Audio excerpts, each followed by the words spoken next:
Vamos a comenzar la jornada de hoy. Muy buenas tardes a todos, a todas. Mi nombre es Analía Pérez y en mi carácter de secretaria general del Instituto de Capacitación Judicial de la Junta Federal de Cortes y Superiores Tribunales de Justicia de las provincias argentinas y Ciudad Autónoma de Buenos Aires, es un honor darles la bienvenida a este primer encuentro del curso de actualización en Derecho Procesal para jueces, funcionarias y funcionarios de los poderes judiciales de Argentina e Iberoamérica. Saludamos especialmente a nuestros colegas y amigos de las escuelas nucleadas en la Red Iberoamericana de Escuelas Judiciales, la RIAEJ, que hoy nos acompañan. Iniciamos hoy un trayecto de formación fundamental impulsado desde la JUFEJUS a través de su Instituto de Capacitación Judicial Reflejar y nacido a propuesta del señor vocal del Instituto y presidente de la Corte de Justicia de San Juan, el doctor Daniel Olivares Yapur.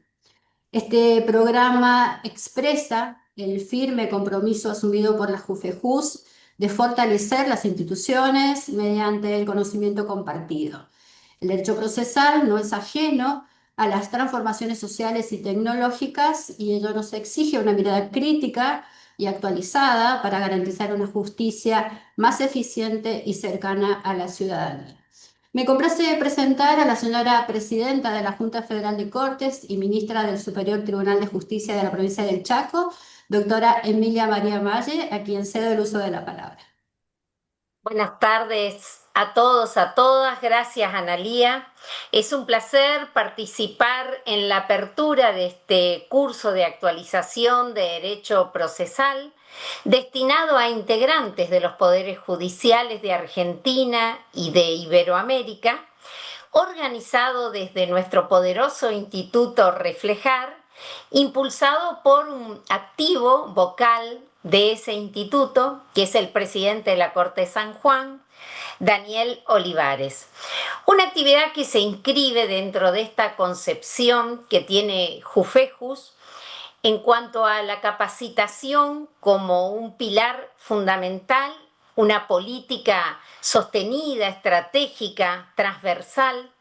Uno de los ejes fundamentales, junto al trato digno y sensible a los destinatarios del servicio de justicia, así como la celeridad y agilidad en asuntos, casos y trámites, uno de los tres ejes fundamentales, decía, que hacen a la prestación de un servicio de justicia de excelencia y además una herramienta fundamental a la hora de lograr la idoneidad que hace a un poder judicial efectivo y una cualidad esencial en un Estado social y democrático de derecho. Una actividad que concreta este instituto, que es nuestro gran orgullo reflejar, magníficamente liderado por María del Carmen Bataini, y esto me gusta repetirlo, que el orgullo es porque no es solamente una estructura académica. Realmente reflejar es esa red viva de intercambio federal donde todos aprendemos, intercambiamos nuestros saberes, nuestras experiencias, nuestras prácticas, todo lo cual hace que sea realmente eficiente a la hora de buscar esas respuestas que queremos dar a una ciudadanía que mucho espera hoy del Poder Judicial, que legítimamente nos interpela, nos reclama, y también que esas respuestas lleguen de manera rápida, porque como va a ser una de las temáticas, vivimos en la era digital donde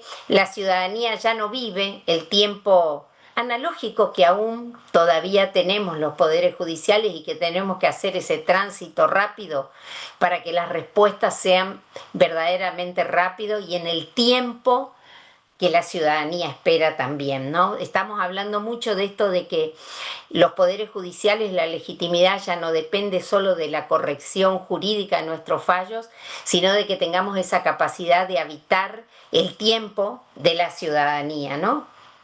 Y justamente estamos hablando del derecho procesal, que no es una disciplina estática, sino una disciplina que está en constante transformación y que es desafiada por los cambios sociales, desafiado e interpelado por los cambios sociales, las nuevas demandas que solicitan más protección judicial efectiva, más tutela judicial efectiva, y es también retado el derecho procesal desde la incorporación de herramientas tecnológicas, de la digitalización de los procesos. Por eso me parece que es fundamental este curso de actualización que se da en varios encuentros. La temática del encuentro de hoy, a cargo de Patricia Bermejo y Juan Carlos Pérez, a quienes desde Jufejus agradecemos profundamente que dediquen un tiempo que es valioso en agendas apretadas para capacitarnos a todos, ¿no?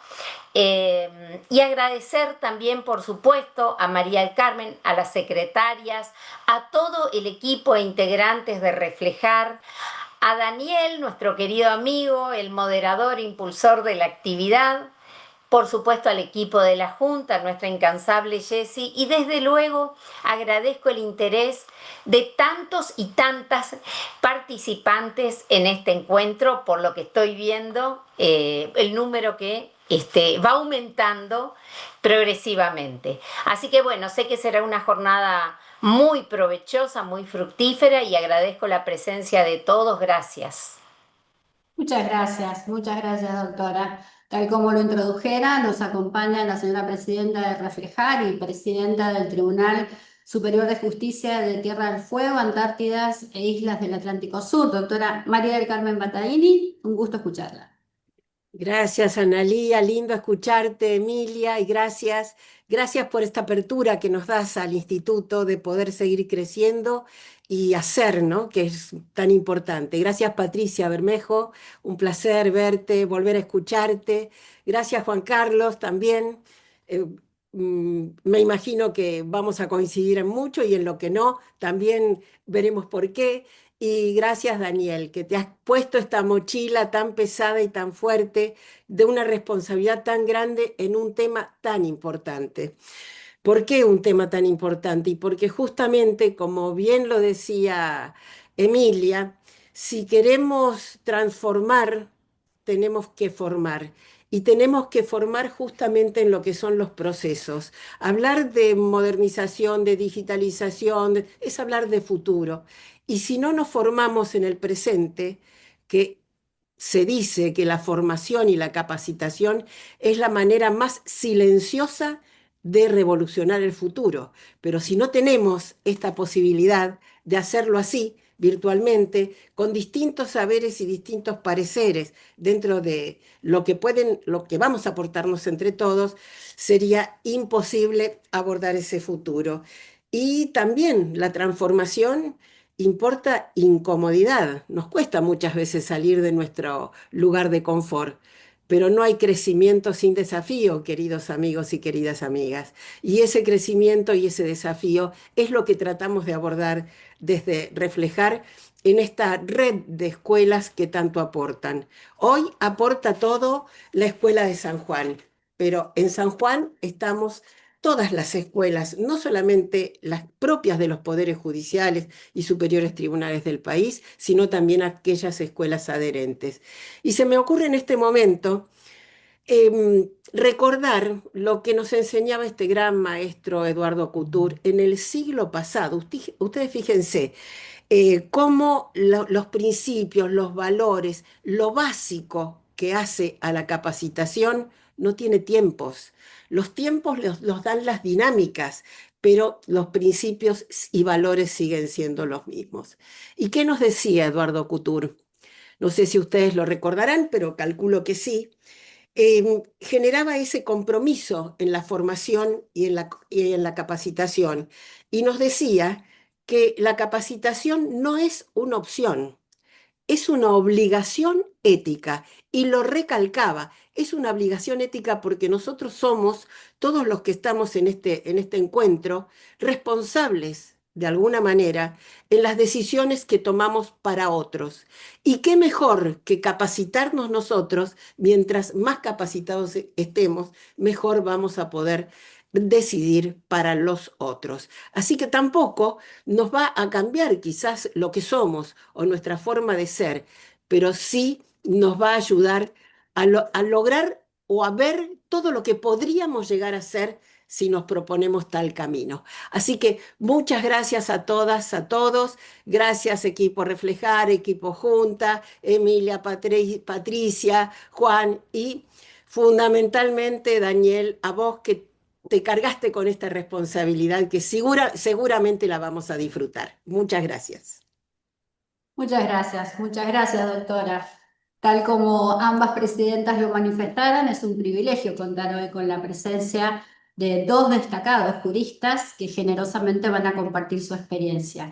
La doctora Bermejo y el doctor Juan Carlos Pérez. Si me permiten, voy a referir a sus antecedentes. La doctora Patricia Bermejo es presidente de la Asociación Argentina de Derecho Procesal, vicepresidente por Argentina, Uruguay y Paraguay del Instituto Iberoamericano de Derecho Procesal, miembro de la Asociación Internacional de Derecho Procesal, jueza de la Cámara Nacional Civil, docente de grado y de posgrado, miembro del Instituto de Derecho Procesal de la Academia Nacional de Derecho de Buenos Aires, investigadora categorizada por la Universidad Nacional de La Plata con diversas publicaciones en la materia. El doctor Juan Carlos Pérez es abogado, diplomado en oralidad, juez de Cámara de Apelaciones en lo Civil, Comercial y Minería del Poder Judicial de San Juan, autor del anteproyecto de la Ley 1992 o Oralidad en Segunda Instancia en San Juan, coordinador de la Comisión de Reforma de los Códigos Procesales Civil y Laboral de la provincia de San Juan, profesor titular de la Cátedra de Derecho Procesal Civil y Comercial y profesor adjunto de la Cátedra de Teoría General del Proceso de la carrera de Abogacía en la Facultad de Ciencias Sociales de la Universidad Nacional de San Juan. Profesor adscripto de la Cátedra de Derecho y Comunicación de la carrera Licenciatura en Comunicación Social de la misma universidad y autor de diversas publicaciones referidas a la materia. Pues bien, para asegurar el desarrollo ordenado, les vamos a pedir por favor entonces mantener sus micrófonos apagados, sus cámaras encendidas. Para obtener sus certificaciones, el formulario de asistencia se compartirá en el chat avanzando la jornada. Agradeciendo entonces nuevamente la coordinación y la moderación del señor presidente de la Corte de Justicia de San Juan, el doctor Daniel Olivares Yapur, le cedo la palabra para dar inicio formal a la actividad académica. Doctor, por favor. Bueno, buenas tardes a todas y a todos. Por supuesto, quiero públicamente saludar y agradecer la apertura efectuada por nuestra presidenta de la Junta Federal de Corte, la doctora Emilia Valle, una gran amiga y colega, ministra del Superior Tribunal de Chaco, y nuestra presidenta de Reflejar, la doctora María del Carmen Bataini, presidenta de Reflejar y también integrante del Superior Tribunal de Justicia de la provincia de Tierra del Fuego. Muchísimas gracias por darnos esta oportunidad. También quiero saludar, porque está presente mi par, la doctora Adriana García Nieto, quien es la ministra coordinadora a cargo de la Escuela Judicial de San Juan, y en ella a todas las autoridades de las escuelas judiciales que integran la red de escuelas judiciales de Iberoamérica y de la República Argentina, de todos los poderes judiciales nucleados a través de la Junta Federal de Cortes. Quiero también saludar a mi par y querido amigo el doctor Germán Busamia, ministro de la Corte de Neuquén, que está presente, y también miembro vocal de Reflejar.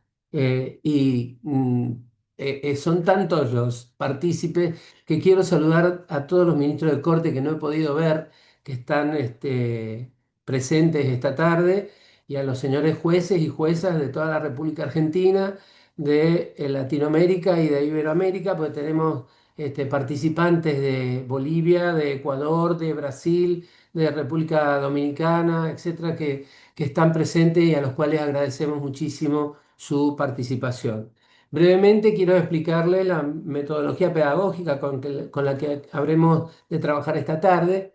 Cada uno de los dos ilustres exponentes de esta tarde, la doctora Patricia Bermejo, una querida amiga y presidenta de la Asociación Argentina de Derecho Procesal, nos va a dar una charla enfoque sobre lo que ella ha titulado como el derecho procesal entre la tradición y la era judicial. Y el doctor Juan Carlos Pérez, ella va a exponer alrededor de 25 minutos aproximadamente. Vamos a ser en eso muy cumplidores. y estrictos en el tiempo, porque queremos dar paso, y eso para cada uno de los dos exponentes, queremos dar paso luego a un conversatorio en donde van a poder hacerle, digamos, por chat o por privado, me van a hacer llegar las preguntas que yo luego le voy a transmitir a los exponentes para que vamos con eso haciendo un conversatorio que va a durar entre 15 y 20 minutos con posterioridad a sus exposiciones. El doctor Juan Carlos Pérez luego se va a referir a la oralidad de los procesos civiles, importancia de la presencialidad. Sin más, le tenemos ahora el gran honor de cederle la palabra a la doctora Patricia Bermejo. Muchísimas gracias por la presentación al querido amigo y destacado jurista, el profesor Daniel Olivares Yapur. También quiero agradecer especialmente las palabras de bienvenida de la doctora María del Carmen Bataini, de la doctora Emilia Valle, presidente de Jufejus, de la doctora Analía Pérez, también de Alejandra Barrio Nuevo, que actúa también como un factor importante para que nos podamos encontrar. También la doctora García Nieto, que está presente, y mencionar también al doctor Germán Busamia y tantos colegas que es imposible verlos porque realmente son muchas pantallas. Gracias, profesor Olivares Yapur, por la presentación y un gustazo poder también compartir este panel con el doctor Juan Carlos Pérez, un referente de la provincia de San Juan y también un práctico. Y por supuesto con cada uno y cada una de ustedes, para mí es un verdadero honor. El tema que quiero desarrollar es un tema esencialmente para la reflexión y de orden práctico. Es decir, cómo se va a terminar, cómo se adapta el derecho procesal tradicional a las nuevas realidades. Algo que mencionaba la doctora Emilia Valle es que en realidad es cierto, y lo mismo que mencionaba la doctora Bataini, ustedes como operadores jurídicos, al momento de decidir, muchas veces tienen que expedirse en situaciones donde la letra de la ley no ha avanzado, especialmente en todo lo que se refiere a las nuevas tecnologías.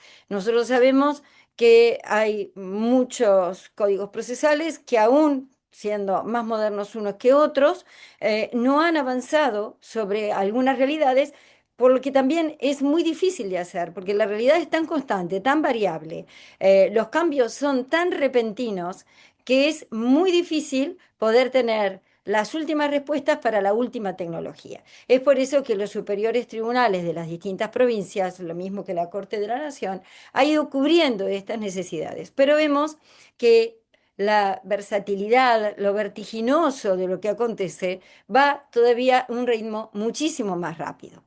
Yo preparé una presentación como para tener una guía, después se las voy a dejar porque en la presentación cito una serie de normativas que por una cuestión de ritmo no las voy a mencionar, además voy a respetar los 25 minutos, por supuesto, que se me adjudicaron. Es parte del deber ser que nosotros tenemos que acatar y además, por supuesto, lo enriquecedor que va a ser el debate posterior. Para compartir pantalla, estoy perfecto.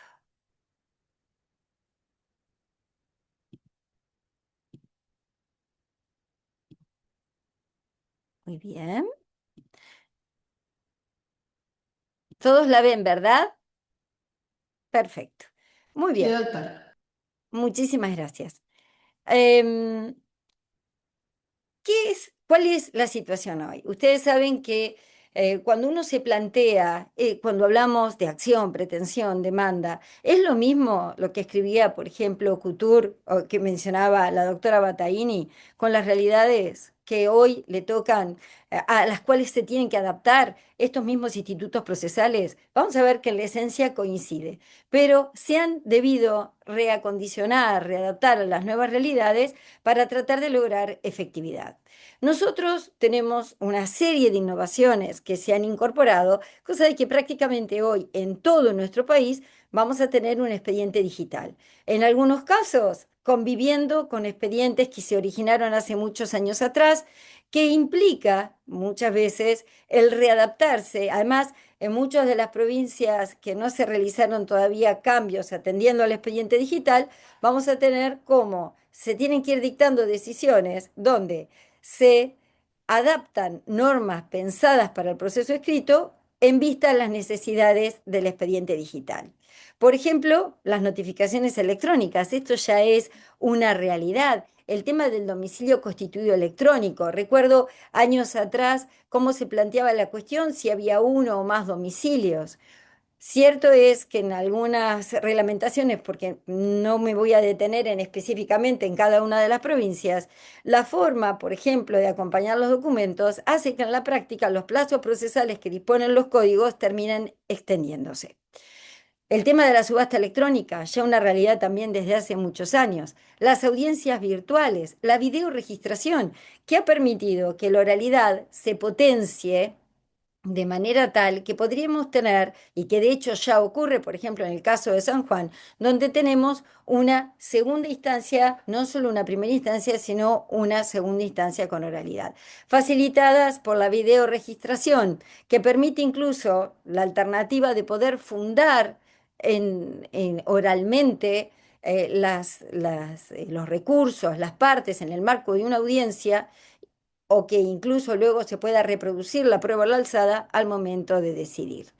Los oficios electrónicos también es una realidad de todos los días.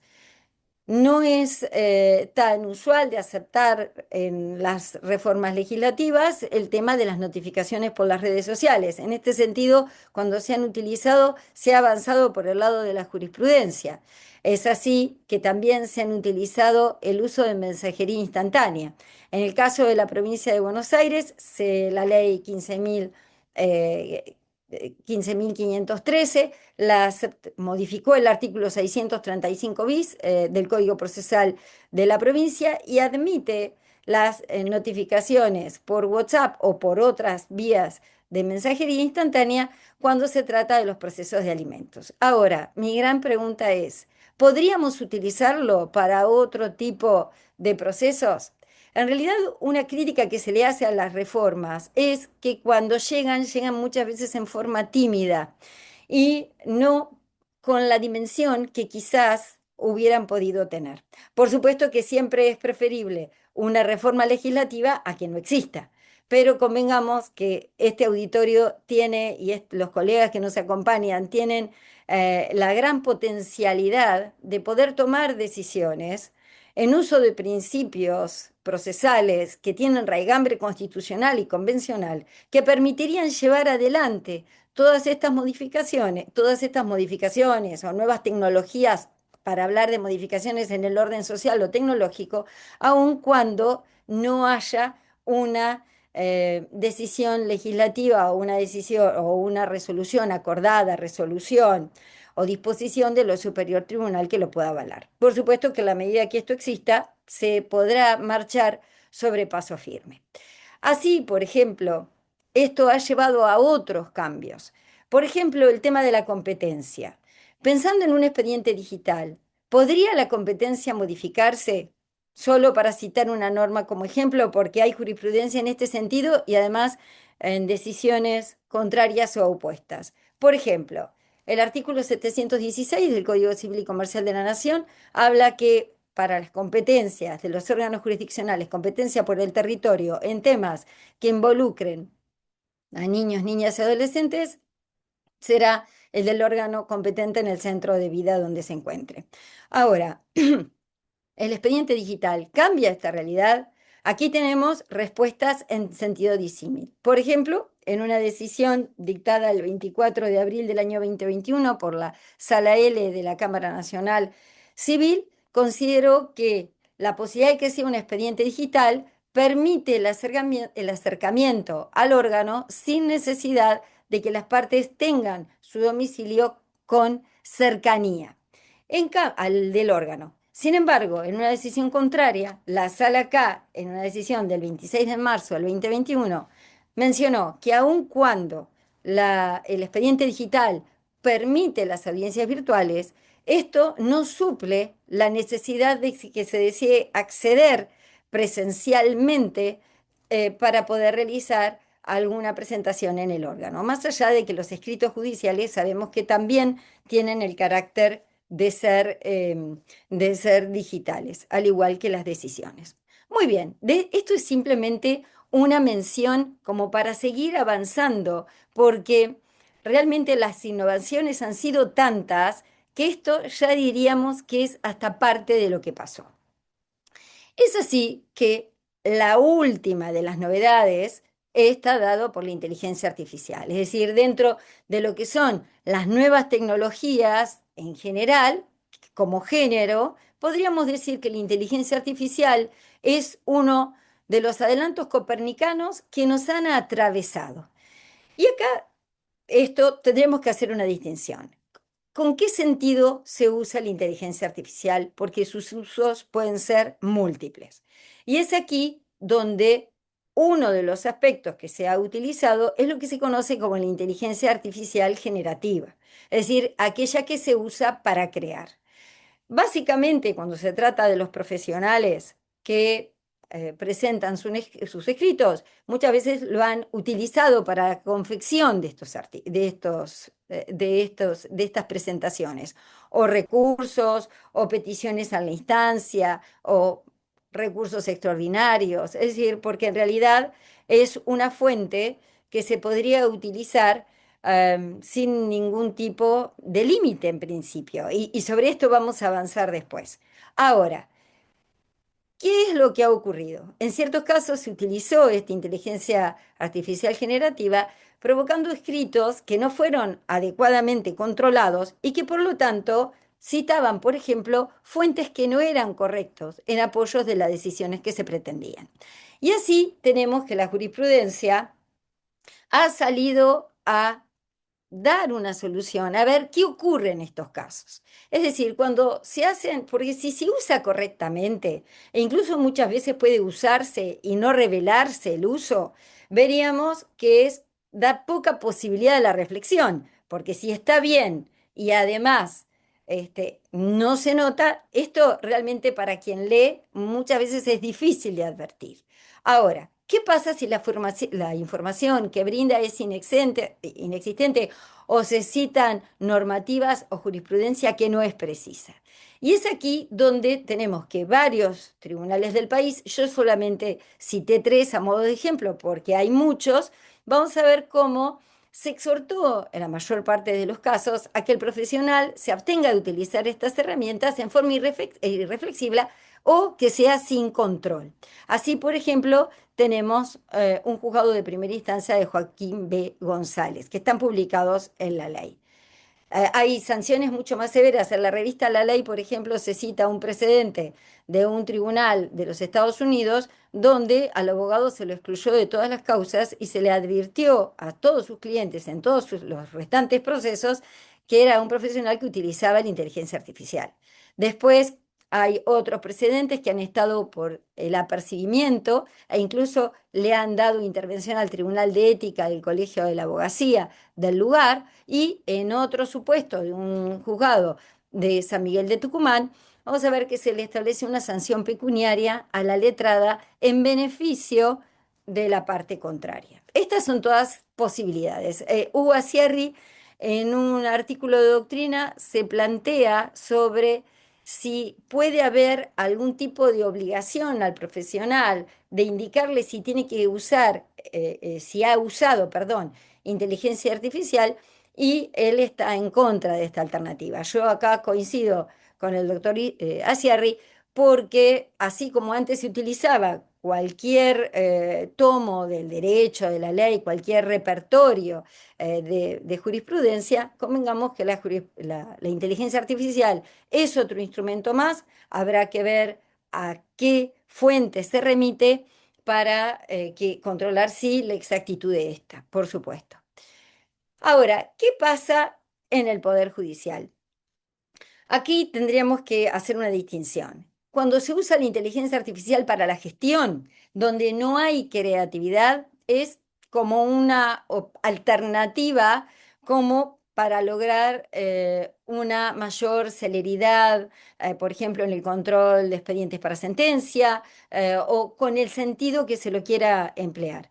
Es más, hay un juzgado de primera instancia en Mar del Plata, seguramente no debe ser el único, porque además hay tantas iniciativas individuales que es muy difícil poder establecer, es decir, poder establecer con seguridad que sean los únicos órganos judiciales, porque puede haber muchos. Entonces, es así en donde vamos a ver que se ha utilizado, yo les decía, en un juzgado de primera instancia de Mar del Plata, el doctor Goropo, tienen un chatbot para contestar cuestiones generales y están trabajando en un sistema con inteligencia artificial para controlar otros chatbots. Bien, ahora, el gran punto es, ¿qué pasa con la inteligencia artificial generativa?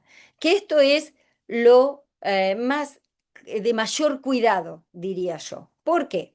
Si esto lo utilizamos y que de hecho ya se hace en forma automática por muchos de los programas que tienen los poderes judiciales para la redacción de oficios, para la redacción de cédulas que salen en forma instantánea, veremos qué complicación no hay.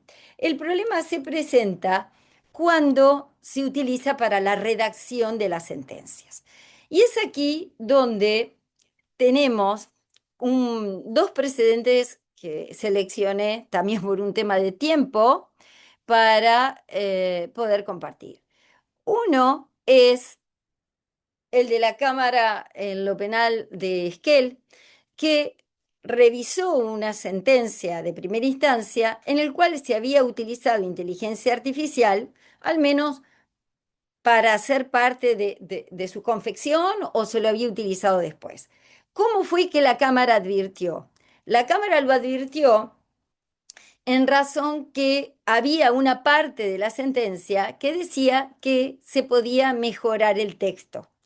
Cuando la Cámara Penal de Esquel, en la provincia de Chubut, lo observó, entonces finalmente vamos a ver que terminó en una causa penal, eh, era por una condena aproximadamente a 3 años, dispuso finalmente la nulidad del fallo, se planteó si en realidad la intervención o el uso de esta inteligencia artificial respetaba el acuerdo plenario de la provincia, el 5435, y finalmente, con fundamentos que brindó, dispuso la nulidad del fallo, la realización de un nuevo juicio y se remitieran las actuaciones al Superior Tribunal para evaluar la conducta del magistrado. Según tengo entendido, el Superior Tribunal de la provincia finalmente revirtió esta decisión de la Cámara, pero de todas maneras esto no tengo la constancia como para poderlo asegurar.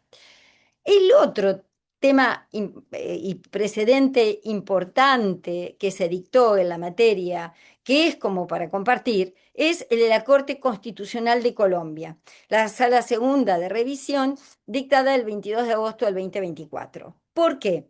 En este precedente, el juez de primera instancia tenía que resolver una petición sobre la cobertura médica, de salud, es decir, por un tema en este específicamente de transporte, entre otros aspectos, vinculado con con el apoyo a un niño con un espectro autista.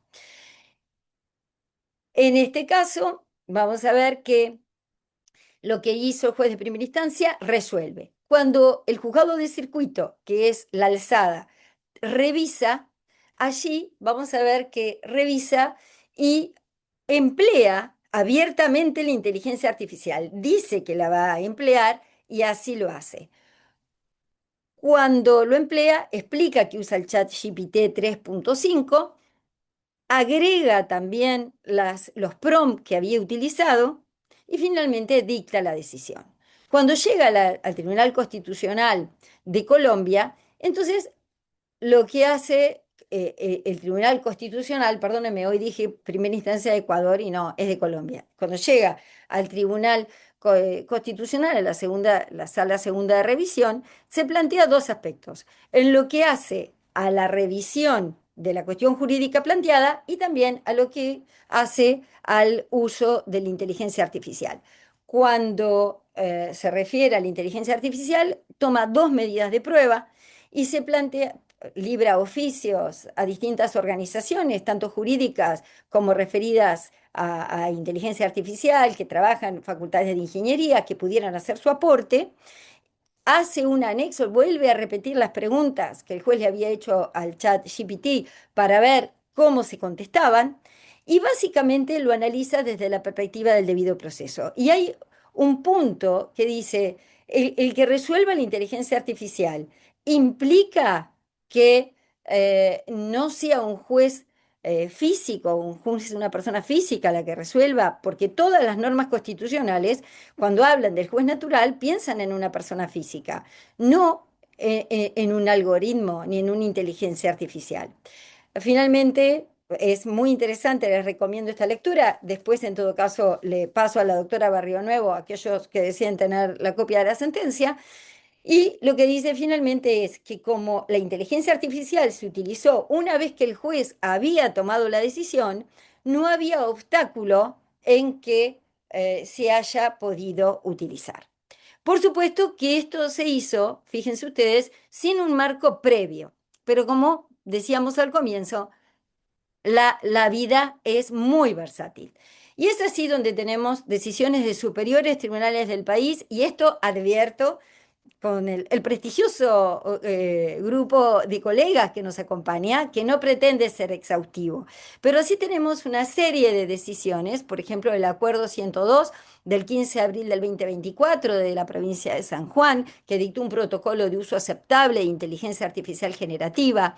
También la provincia de Río Negro, en su acordada 15 del 2024, la provincia del Jujuy, la provincia de Santa Fe, y también se han expedido los superiores tribunales y están trabajando en esto en el caso de Chaco, Corrientes, entre muchas otras. Espero que sepan disculparme si hay alguna provincia que no cité, pero en realidad, por suerte, son muchas más las que tratan de hacer su aporte en esta área que además es tan necesaria. Pero por supuesto, esto toma el problema porque el uso de la inteligencia artificial es una realidad. Recuerdo hace muchos años un profesor de derecho laboral decía que las actividades sindicales, cuando se prohibieron en determinado momento histórico en nuestro país, en realidad se prohibieron, pero igual pasaban. ¿Por qué? Porque hace al derecho natural de las personas de reunirse. Yo creo que cuando se tiene una nueva herramienta, que además es de uso general, es muy difícil hacer que no se use. Se podrá hacer con mayor reserva, y entonces esto nos plantea otro panorama.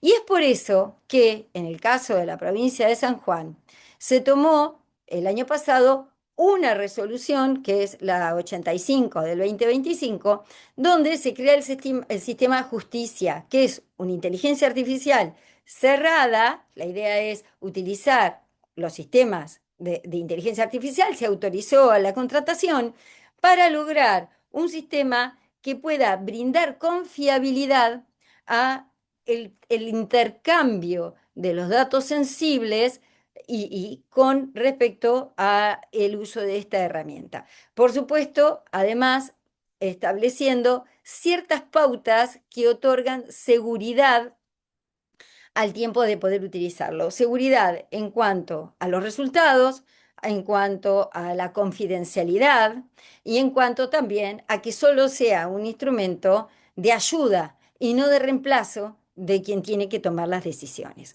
Hay, porque es las filminas que continúan a estas para aquellos que después deseen consultarlas, en la UNESCO en el año 2025 dictó las directrices para el uso de la inteligencia artificial en cortes y tribunales, donde básicamente reitera cuáles son las pautas que nosotros lo vemos reflejadas en todas las decisiones que han tomado los superiores tribunales de las provincias de nuestro país. Por ejemplo, básico, la protección de los derechos humanos, la proporcionalidad en el uso, analizar los beneficios o no de su empleo, la seguridad de la información, bueno, y así todos los otros datos que aquí y principios que aquí se ventilan.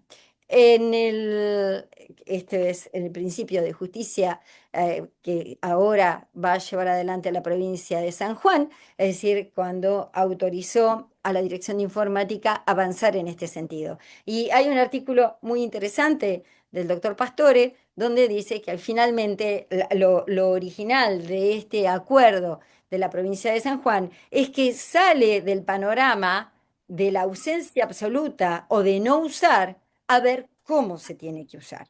Me parece que es sumarse al cambio. Bien, las filminas solamente se las muestro, pero para que ustedes después las vean, tienen todas las resoluciones que en el orden europeo y en el orden regional ustedes van a poder consultar sobre el uso de la inteligencia artificial. Entiendo que el uso de la inteligencia artificial también hay otros emprendimientos para que se use para la pacificación de los conflictos, como un sistema de mediación. Esto yo lo veo más factible, es menos criticable porque en realidad el quien autocompone no decide. El tema más álgido sería el tomar una decisión, que es aquí donde se tiene que hacer siempre por el juez y así luego mantener estos principios constitucionales y utilizar simplemente estas herramientas. Por supuesto que la inteligencia artificial, como se dice, alucina, es decir, tiene algoritmos que muchas veces no se conocen. Hay decisiones jurisprudenciales donde a empresas privadas se les impone ofrecer y ver, es decir, identificar cuáles fueron los algoritmos que se usaron. Lo que ocurre es que muchas veces, aún conociendo los algoritmos, hay que estar muy abierto a que no se produzcan estos sesgos. Yo siempre pongo como ejemplo, en la Asociación Argentina de Derecho Procesal hemos utilizado inteligencia artificial, por ejemplo, para hacer los podcasts de jurisprudencia. Y cuando lo dejamos librado, por ejemplo, sin ningún tipo de indicación, casi todas las imágenes eran de jueces hombres. Es decir, esto se tuvo que modificar. Lo mismo que atrás las banderas era la de Estados Unidos.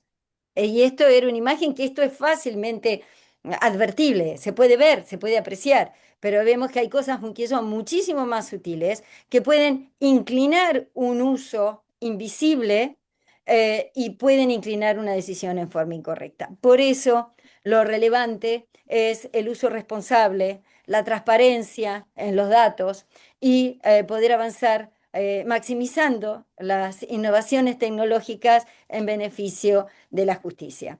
Esto, por supuesto, lleva a plantear, por ejemplo, el tema de las nulidades. Muchos dicen, no, yo prefiero, si la ley no me avala el implementar cierto tipo de notificación, no hacerlo. Ahora, ¿cuántas veces han planteado nulidades de cédulas papel, por ejemplo, o de cédulas que están dirigidas a un domicilio electrónico? Y sin embargo, no dejamos de hacerlo. Entonces, es muy difícil poder encontrar el justo medio, especialmente cuando estamos trabajando, estamos pensando en andar un camino que estamos andando sobre un camino no hecho. Estamos abriendo maleza y por supuesto que en esto los superiores tribunales ayudan brindando pautas claras y la imaginación y la creatividad también de los jueces, sabiendo que las leyes procesales con el principio de flexibilidad, con asiento también en los instrumentos internacionales de derechos humanos, también van a apoyar a los cambios. Bien, ya el tema es así inagotable, pero el tiempo es escaso. Así que el agradecimiento profundo a los organizadores, a los queridos amigos y amigas que nos acompañan y abierta luego a las preguntas y paso al tema importantísimo del profesor Juan Carlos Pérez. Muchísimas gracias. Bueno, muchísimas gracias, Patricia. Realmente un tema apasionante, un tema que es realmente, para mí es apasionante, es un tema para no terminarlo. Pero bueno, ahora me toca cederle la palabra al distinguido colega Juan Carlos Pérez, quien se referirá a la cuestión específica que él ha denominado oralidad en los procesos civiles e importancia de la presencialidad. Juan Carlos, quedas en uso de la palabra. Muchas gracias, Daniel. Muchas gracias a Reflejar, a Jufejus, a la doctora Emilia Valle, a la doctora María del Carmen Battaini, también a nuestra gran directora de la Escuela Judicial de San Juan, Adriana García Nieto, y por supuesto, después de haber escuchado a Patricia con su grande y locuaz e interesante tema, como es lo de la inteligencia artificial, de la cual nosotros también, como dijo ella, estamos avanzando y queremos tomarlo como herramienta para un mejor servicio de justicia. Y quizás el tema que, que me pidieron que diera estaba referido a la oralidad en los procesos civiles, pero el enfoque, sobre todo, me pareció importante darlo en los distintos factores que se pueden dar en este tipo de procesos. Voy a compartir pantalla. El tema en sí que elegí fue la importancia de la presencialidad en los procesos civiles. Parece que esto sería contradictorio con los grandes avances de la tecnología, donde hablamos de expediente digital, por un lado, hablamos de un sinnúmero de actos procesales en donde se usan tecnologías y que cada vez menos es necesaria la presencia, o cada vez más es innecesaria la presencia de los litigantes en los tribunales. Pero lo importante de este tema, y creo que ha sido el fundamento desde que se instituyó en la Argentina la oralidad en los procesos civiles y que avanzaron la mayoría de las provincias de nuestro país, fue estar en presencia, en presencia del juez, que estén sobre todo las partes, los abogados de las partes y también en la producción de las pruebas que esté presente el juez. Algo que no venía pasando, no voy a decir antiguamente, sino hasta hace poco, no pasaba y que fue un cambio realmente muy importante, hasta podríamos decir traumático, dentro de los procesos y que todavía lo es. Eh, por ahí conversamos con abogados con trayectorias muy dilatadas y nos manifiestan que les cuesta todavía, sobre todo a los abogados civiles, estar en tantas audiencias que tienen ahora, tanto en primera instancia, dos audiencias, por lo menos dos audiencias, la audiencia inicial o preliminar y la audiencia final, y para colmo acá en San Juan les metimos otra audiencia que es la audiencia de vista recursiva. Estos avances no han sido para nada tratar de imponer algo como reforma en sí mismo, sino que se ha buscado las ventajas que este tipo de procesos tienen tanto para las partes, sobre todo para las partes, y también para los jueces que tienen que decidir los conflictos.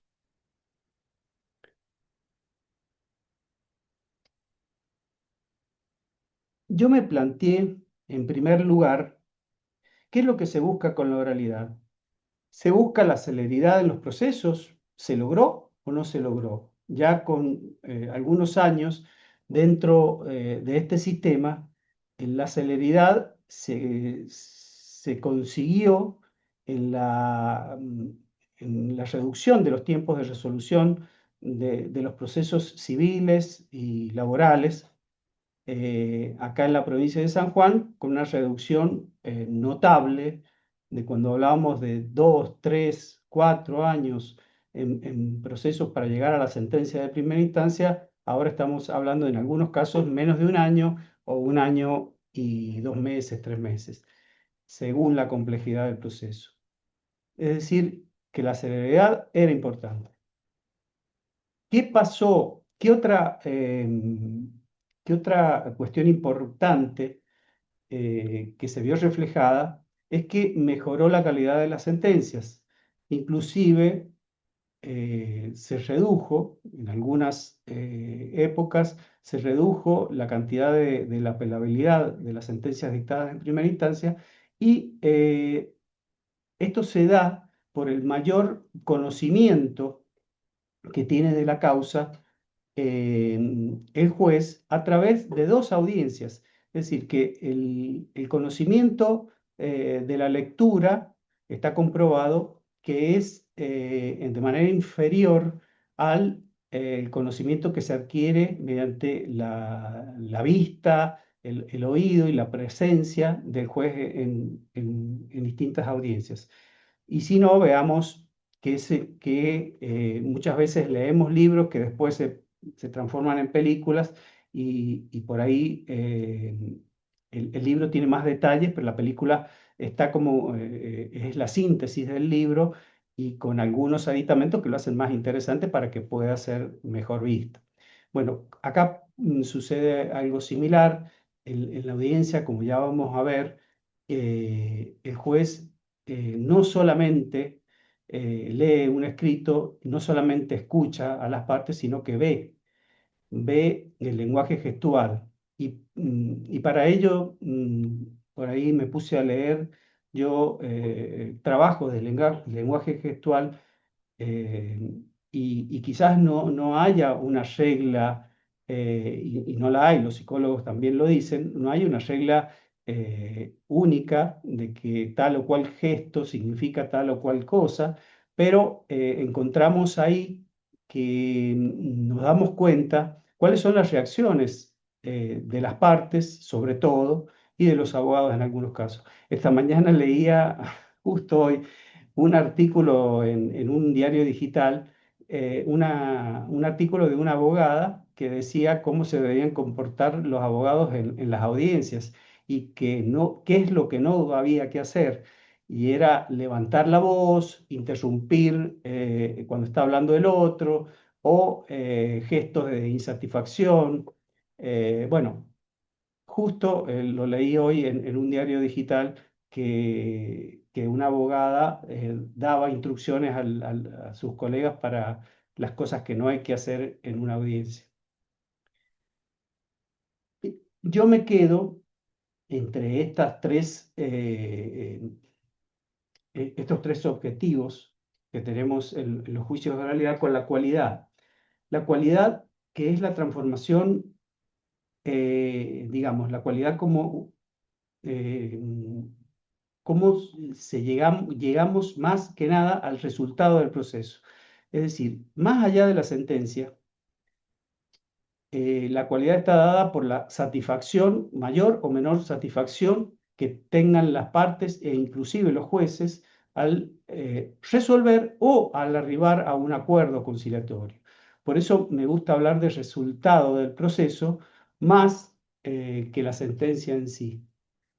Se puede llegar por sentencia dictada por el juez o por los jueces en el caso de la Cámara, o también por una sentencia que en las clases de Derecho Procesal decimos la sentencia dictada por las partes, que son los acuerdos conciliatorios o transacciones que se arriban a lo largo de la tramitación del proceso.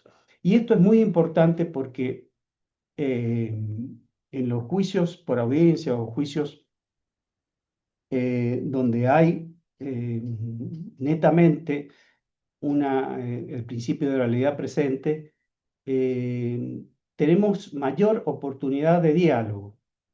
El consenso se logra a través del diálogo. Y recuerdo algunos maestros que tuve ya hace muchos, pero muchos años, de cursos de negociación. Era algo que me interesaba mucho y la negociación abarca todos los tipos de diálogo. Decir negociación en un proceso puede caer como que estamos negociando o el juez está negociando algo. Y la negociación es toda la tarea que hacen las partes en un proceso, incluido con la dirección del juez, que hacen en un proceso para llegar a un resultado en donde todas las partes ganen. Hay una frase que siempre se me quedó, que cuando uno intenta una conciliación, tiene que hacer sentir a las partes que ganaron los dos, o los tres, o los cuatro, los que fueran. Si no, el objetivo no se logra. No, la justicia es requerida por las partes para ganar, y el que se defiende también quiere ganar. Entonces, las técnicas, esas técnicas que se utilizan para la conciliación, deben aspirar a ese resultado del proceso. Eh,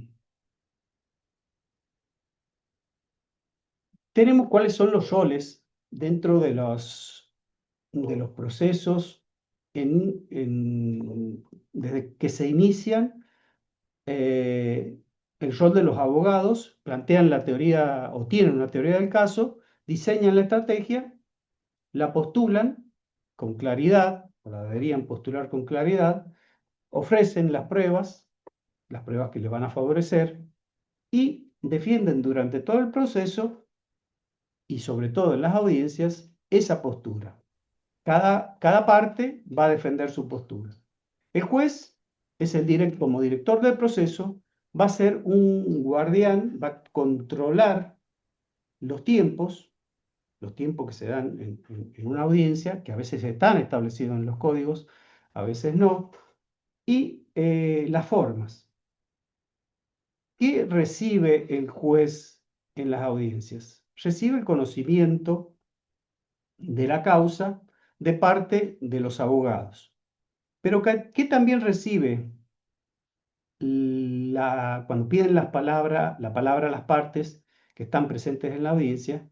También recibe el conocimiento que tiene de esa causa la persona a la cual debemos brindarle la justicia, o brindar una solución al conflicto.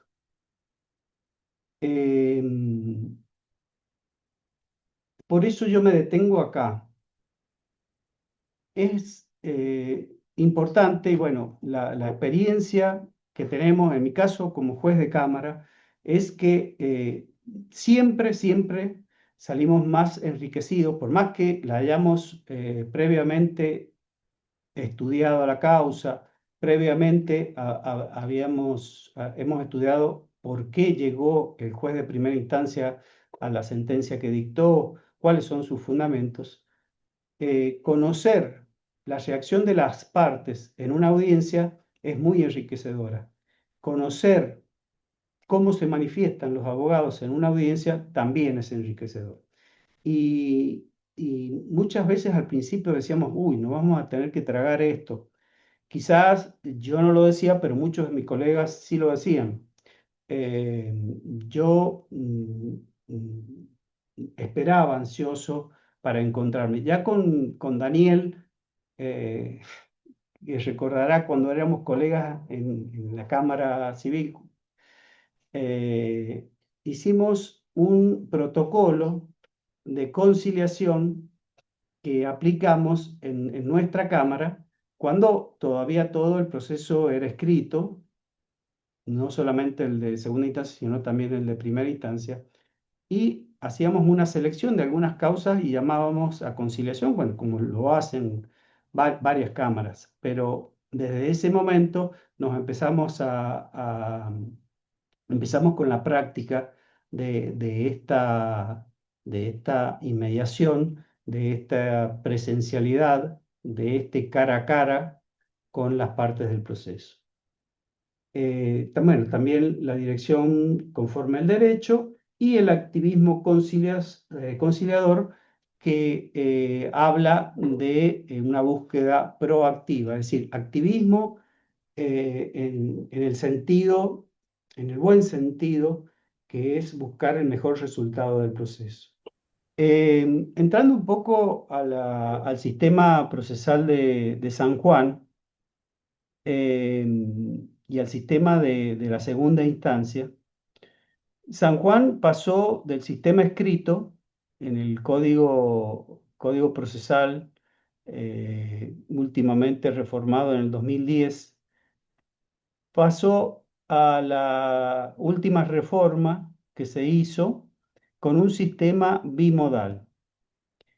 Este sistema bimodal, que es el mismo sistema o muy similar con algunas facetas distintas, pero muy, muy parecido al de Estados Unidos. Ustedes tendrán presente hace poco el caso YPF. La Cámara de Apelaciones de Nueva York tiene un sistema para tratar las apelaciones, un sistema bimodal. ¿Este sistema en qué consiste? Que se interpone el recurso de apelación por escrito y luego se defienden los argumentos en forma oral en la audiencia, a través de los escritos de introducción del recurso y los escritos de réplica del recurso, es la parte escrita. Y en la audiencia, si algunos tuvieron, yo lo estuve viendo, gran parte de esa audiencia, los abogados fundamentan esos argumentos que ya lo habían expresado por escrito en forma oral y los jueces tienen mucha actividad durante la audiencia y que eso es lo que se busca en el sistema de Estados Unidos. Acá en San Juan lo tuvimos un par de años a este sistema y después pasamos al sistema de la oralidad plena, que fue un cambio definitivo y que donde la presencialidad absoluta en la instancia de revisión se realiza a través de la audiencia de vista recursiva. Pero, ¿qué tenemos? Acá podemos hablar en principio, hay una violación al derecho de defensa, sobre todo para la parte apelada. Pero la interposición del recurso es en primera instancia a través de un formulario que la Corte, por un mandato del Código, elaboró para que los abogados, a través de ese formulario, que ya lo vamos a ver, enumeren los agravios que tienen contra esa sentencia y de ese formulario se le corre traslado a la parte apelada. Vamos a analizar esto. ¿Se cambia la diapositiva? Sí, doctor, estamos viendo tipo de resolución. Bueno, acá tenemos, según se trate, voy rápido con esto, según se trate de las sentencias definitivas, la apelación contra las sentencias definitivas de los procesos ordinarios y abreviados, tenemos el formulario ese que hablábamos. Anteriormente, en el sistema bimodal, teníamos una carátula que, aparte de la carátula, se expresaban por escrito todos los agravios y se contestaban esos agravios en esa sustanciación en primera instancia. Es decir, teníamos un sistema del modo en relación, ahora hemos vuelto al modo libre, donde la argumentación va a ser directamente en segunda instancia. El formulario lo único que tiene, que se los muestro,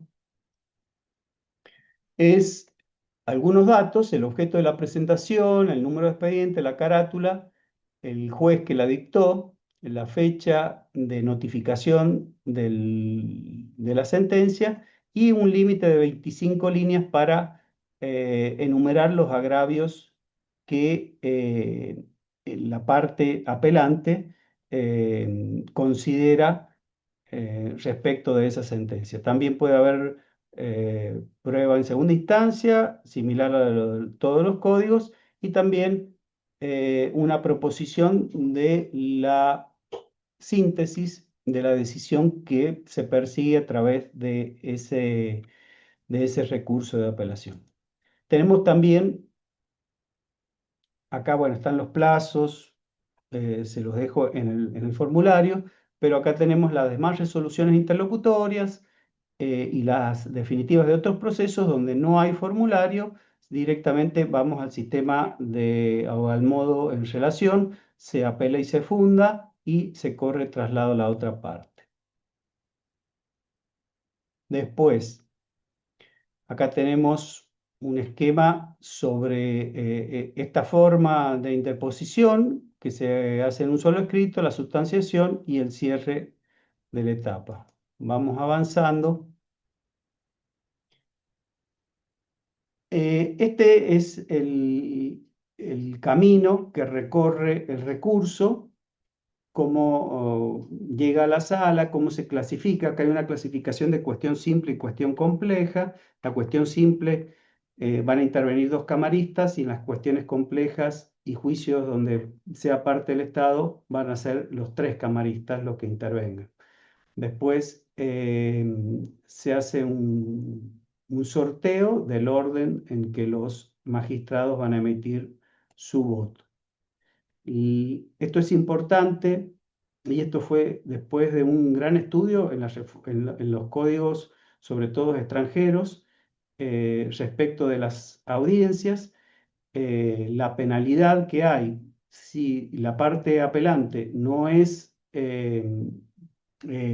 se hace presente, se declara desierto de recurso e inclusive se le puede aplicar una penalidad que va a consistir en una multa. Si la parte apelada tampoco asiste, también se le puede llegar a aplicar una multa. Hablando de inteligencia artificial, estuve elaborando este cuadrito, este dibujo, y también le tuve que, como decía Patricia, modificar muchas cosas, entre ellas la bandera. Acá tenemos a un tribunal donde tenemos las dos partes, pueden estar enfrentados frente al tribunal, el secretario que va a ser el relator, el que va a relatar una breve síntesis de la causa, y los jueces que pueden llegar a decidir. Acá están las etapas, tienen 20 minutos para la expresión de agravios, a lo sumo 20 minutos, ese plazo se puede llegar a prorrogar si la causa es muy compleja, y se le corre traslado a la otra parte para que también en 20 minutos conteste esa expresión de agravios, y con la particularidad que el tribunal, después de sustanciado el recurso, puede llegar a resolver la causa. Acá tenemos un checklist de validez de la sentencia, donde están los requisitos que están adecuados al sistema de oralidad y donde puede haber una remisión a la audiencia videograbada. ¿Qué tenemos para concluir la importancia que tiene este sistema de oralidad? Y que Perdón, acá hemos... ya tenés que Sí, casi todo cumplido para que cierres. sí, acá estoy. Tenemos la presencialidad, la virtualidad o una modalidad híbrida que podemos compartir en las distintas audiencias. A veces las partes no pueden concurrir, se da la virtualidad, a veces una parte sí, otra no. Lo importante de este principio de presencialidad es el mejor manejo del debate, el control de las emociones, la interpretación de todos los lenguajes, el lenguaje gestual, el desarrollo a pleno de un rol conciliador. En la Cámara hemos conciliado o hemos llegado a acuerdo en varios procesos, en muchos, con un porcentaje elevado. También hay más facilidad de la implementación de técnicas apropiadas. Hay una sinergia de factores y fundamentos que las partes y los jueces pueden desarrollar, y sobre todo el descubrimiento. Hablábamos de discovery en algunos procesos, no acá en Argentina, pero en algunos países, el descubrimiento que hacen las partes muchas veces en la audiencia que no lo sabían porque los abogados no se lo comunicaron, y el descubrimiento de los jueces de la realidad de las partes. Todo eso hace que la presencialidad sea muy importante y que el juez y las partes se vean la cara para un mejor resultado del proceso. Eso es todo. Bueno, muchísimas gracias, Juan Carlos Pérez, excelente, nuestros expositores. Tal como lo hemos dicho siempre, que nadie se vaya del Poder Judicial con una respuesta sin conocer el rostro de su juez y la cara de su juez y haber podido ser escuchado por él mismo. Bueno, vamos a iniciar el conversatorio previsto en el orden, digamos, metodológico y hemos recibido por privado y en el chat algunas preguntas. Entonces, la primera de ellas es para la doctora Patricia Bermejo. ¿Es posible que los códigos procesales puedan contener regulación de IA en el proceso? Me encantó la pregunta, me encantó. La verdad, es factible, sí. Recordemos que los códigos procesales en general debieran tener la suficiente flexibilidad como para que no caiga en un desuetudo con rapidez, porque la inteligencia artificial avanza en forma muy expeditiva. Pero, por ejemplo, cuando se hizo la reforma al Código Procesal Civil y Comercial de la Nación en el año 2019, uno veía todo el código y no hablaba si el expediente era digital o no. Pero en las normas complementarias estaban previsto la aplicación para normas escritas, es decir, que todas las normas eran digitales. Ahora, creo que sí, que debiera contemplarse alguna disposición, por supuesto. Sí, sí, la verdad me parece excelente idea. No, no sé quién hizo la pregunta, pero habría que invitarle a sumarse a hacerlo. Muy bien. Otra pregunta que tenemos acá. La Corte Interamericana de Derechos Humanos, ¿qué expresa o ha expresado sobre el uso de la IA? La pregunta es del señor Peña, Daniel, Bien. en el chat. Sí, la Comisión Interamericana de Derechos Humanos hizo una exposición, igual en las filminas que yo le dejo a la doctora Barrionuevo para que compartan con ustedes, están todas las expresiones. Y esto, si me permitís, hay una pregunta que tiene vinculación con esto que hizo la doctora Adriana Tetamanti en el chat donde habla sobre si se presentó, bueno, no me quiero adelantar. ¿Qué hago, Daniel? Vos sos el moderador.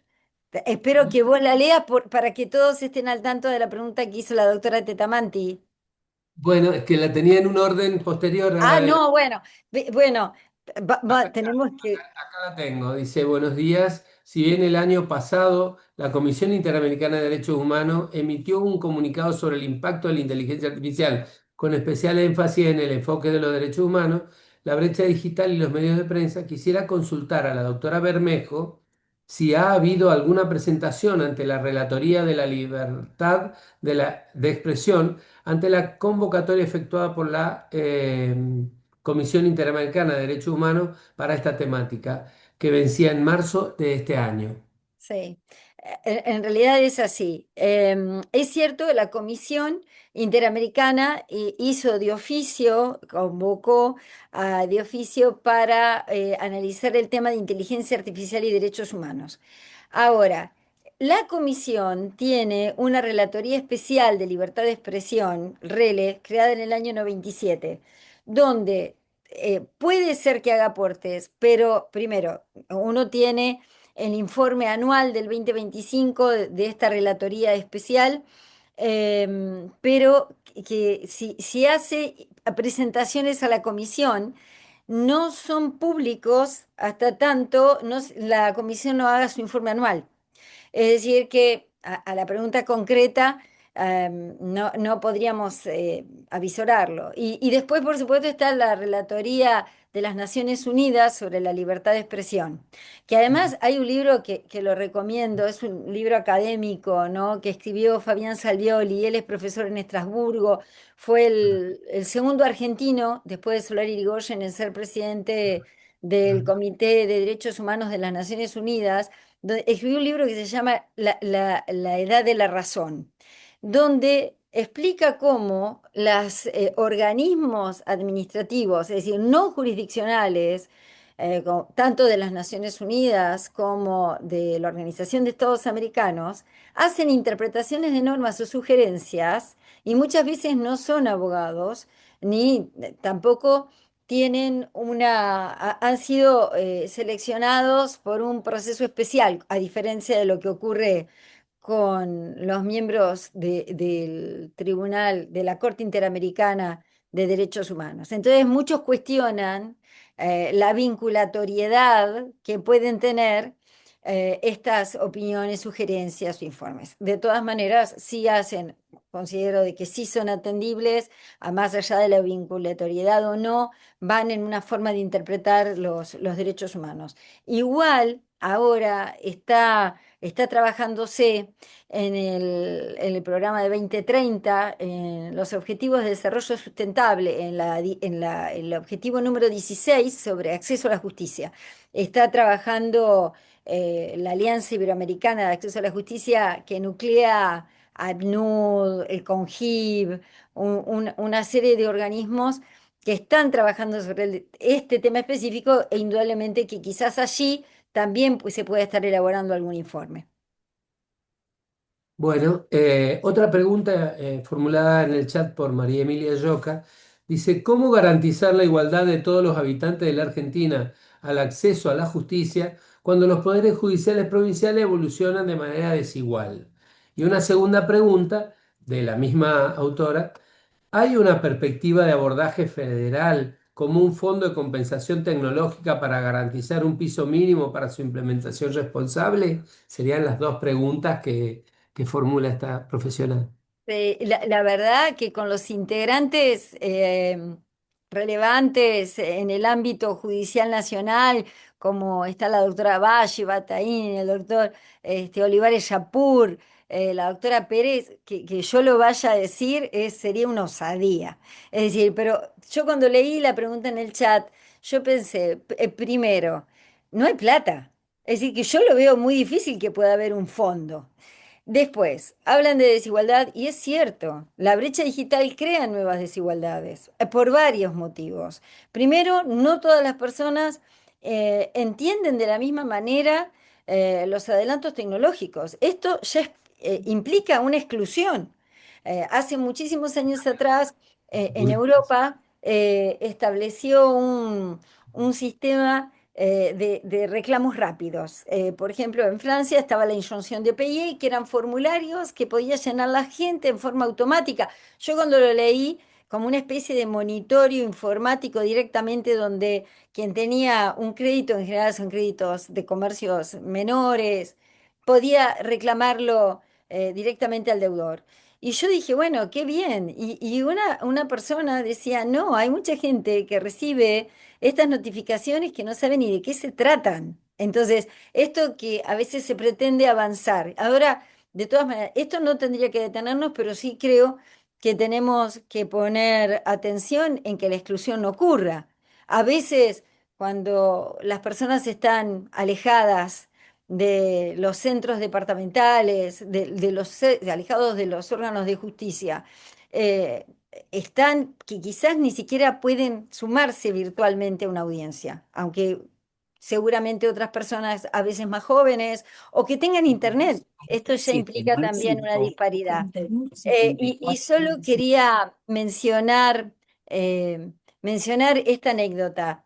Y yo por eso cuando hablé de Colombia me confundí y mencioné Ecuador, porque me quedé pensando en esto que lo quiero compartir con ustedes. ¿Cuántas habilidades nuevas se les están exigiendo a jueces y juezas para acomodarse a esta realidad? Hay un video en internet que se puede ver, que es una audiencia realizada en un proceso eleccionario, que se presentaron una demanda a la justicia de un club de fútbol, el Sport Emelec de Ecuador, donde se ven en un Zoom como si fuéramos todos nosotros, donde está la jueza, los abogados, las partes, y se ve la imagen de un abogado que se replica y una de esas imágenes Se saca el saco, la corbata, la camisa y muestra los músculos como si fuera un físico-culturista. La jueza lo echó y dice, doctor, lo voy a hacer retirar de la audiencia. Y el abogado le dijo, yo no soy, es un meme hecho con inteligencia artificial.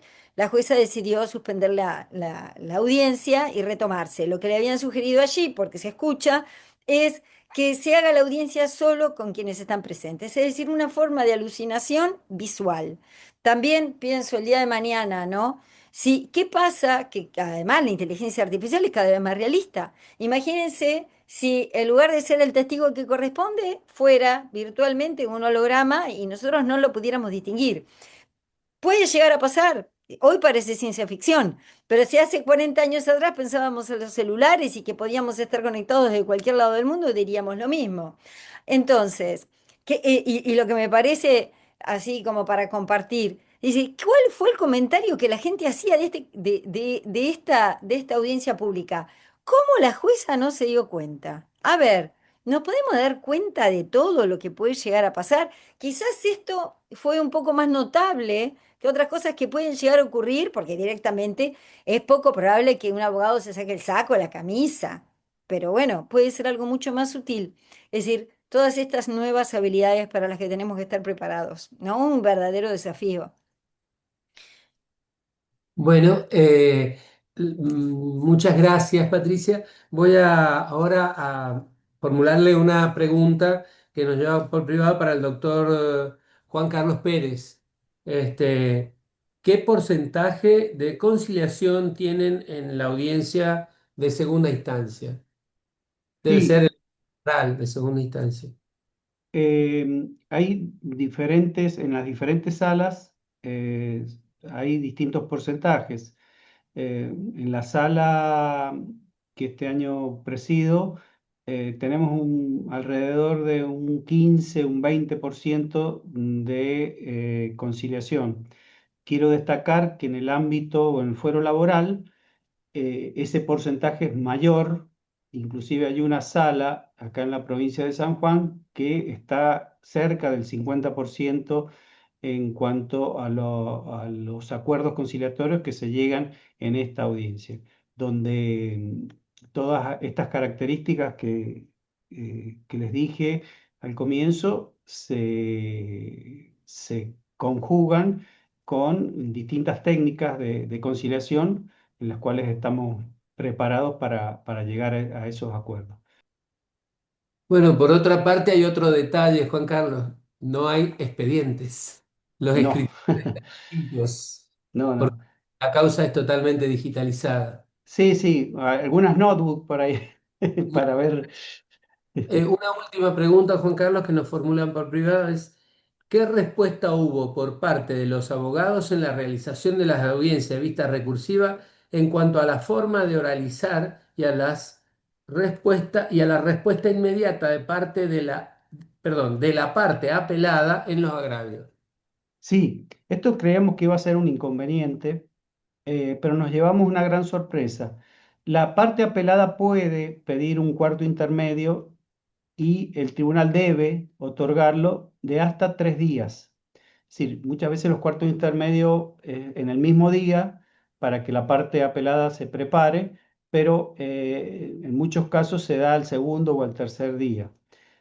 Se le brinda el soporte de la videograbación de la expresión de agravios del apelante y lo prepara. Pero han sido muy pocos casos en que han pedido ese cuarto intermedio. Es decir, que la parte apelada, las dos partes, la apelante y la apelada, van bien preparadas a esa audiencia y sirve el formulario donde están enumerados los agravios. Entonces, eh, muy pocas veces tenemos ese pedido de cuarto intermedio. Hay, hay distintas observaciones que hacen algunos abogados, pero la mayoría está muy conforme. Bueno, muchísimas gracias. Estamos sobre el horario. Entonces, en particular, me siento verdaderamente muy honrado con la excelencia de vuestras exposiciones y las respuestas. Muchas gracias a todos los participantes por estar permanentemente. Hemos tenido más de 250 participantes en este primer módulo. Le voy a pedir a nuestra presidenta de Reflejar, la doctora María del Carmen Bataini, si puede ella hacer el cierre de la jornada académica de hoy. Perdón, ¿puedo decir una cosita más?